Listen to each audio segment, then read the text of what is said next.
বিশ্বের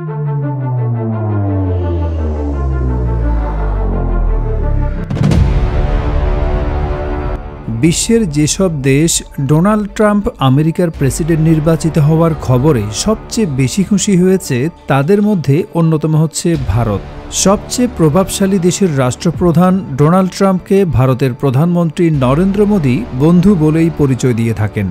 সে কারণে ট্রাম্পের নির্বাচিত হওয়া থেকে শুরু করে শপথ মুহূর্ত পর্যন্ত খুশিতে মাটিতে পা পড়েনি বেশিরভাগ ভারতীয়দের। দেশটির সংবাদ মাধ্যমগুলোতে ট্রাম্প মোদির বন্ধুত্ব নিয়ে লাগাতার প্রচার প্রচারণা চলেছে গেল কয়েকদিন, কিন্তু শপথ গ্রহণের পরপরই গোটা ভারতের জন্য আসতে থাকে একের পর এক হতাশার খবর। ট্রাম্পের দিক থেকে একের পর এক ধাক্কা খেতে থাকে মোদি সরকার। বিশেষ করে প্রেসিডেন্ট হিসেবে ট্রাম্পের শপথ গ্রহণ অনুষ্ঠানে নরেন্দ্র মোদীকে নিমন্ত্রণ না দেওয়া ছিল প্রথম ধাক্কা। যদিও পররাষ্ট্রমন্ত্রী এস জয়শঙ্কর সেখানে ভারতের প্রতিনিধিত্ব করেছেন। প্রেসিডেন্ট পদে পুনর্নির্বাচিত হওয়ার জন্য যখন ডোনাল্ড ট্রাম্প লড়েছিলেন, তার আগের কয়েক মাসে নরেন্দ্র মোদী প্রকাশ্য দুটি জনসভায় অংশ নিয়েছিলেন। টেক্সাসের হিউস্টনে 2019 সালের সেপ্টেম্বরে হাউডি মোদি অনুষ্ঠানে নরেন্দ্র মোদী ট্রাম্পের হাত ধরে স্লোগান দিতেও দ্বিধা করেননি। ভারতের কোনো প্রধানমন্ত্রী বিদেশের মাটিতে দাঁড়িয়ে বিদেশি কোনো নেতার হয়ে নির্বাচনে জয়ধ্বনি দিচ্ছেন, সেটা ছিল এক নজিরবিহীন ঘটনা। আর তার ঠিক মাস পাঁচেকের মধ্যেই গুজরাটের আহমেদাবাদে নরেন্দ্র মোদী নিজের নামাঙ্কিত স্টেডিয়ামে হাজারো দর্শকের সামনে সংবর্ধনা জানিয়েছিলেন প্রেসিডেন্ট ট্রাম্পকে।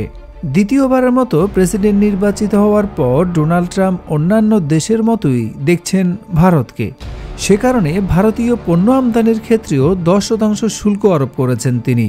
এক্ষেত্রে ট্রাম্পের যুক্তি হল, ভারতের মতো এত চড়া হারে আমদানি শুল্ক পৃথিবীর কোনো দেশই আরোপ করে না।